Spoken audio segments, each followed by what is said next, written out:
Hey guys, how's it going today? So in this video I'm going to be showing you compound interest within Excel.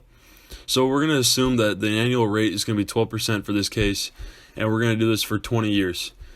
So what we're going to say is that you're investing $5,000, and to get the investment return, which is what you're going to receive cash after 1 year, let's say is going to be 12% times 5,000. So that's $600. So after 1 year, your investment portfolio is going to have $5,600. Let's say you add $5,000 after every year, then you're going to add that to the $5,600 the year previously, and then you're going to multiply that by the annual rate. So you'll have $10,600 times 12%, and that's your new investment return after the next year.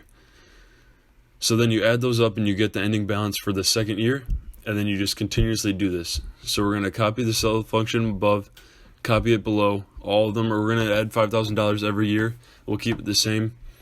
And then as you see, our ending balance after 20 years is going to be $403,000.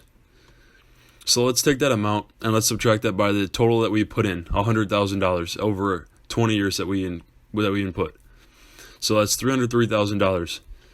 Now, if we never put any into it, any additional payments, then we would be at $5,000 alone, and we'd have no investment into it. So let's see. So that's $48,000 after 20 years. So if we take that minus the $5,000 input, we'd only have $43,000 profit instead of $300,000 profit.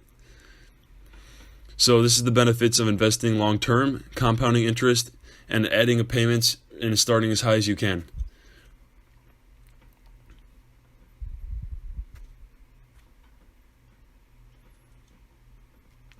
So let's take, for example here, let's do 25 years to show you the higher growth that you can achieve. Because once you have a portfolio that has a lot of money already in it from the growth that it took to get to the process, the investment return is much higher. So let's look at this into a plot. Let's take a graph. We'll do Alt-I-H after copying the ending balance and the years. Let's say it's compounding interest graph. And you can see it's an exponential graph, where if you were to add more years and more money, the graph would go higher at more of an angle. And this is why compound interest is so important to start young.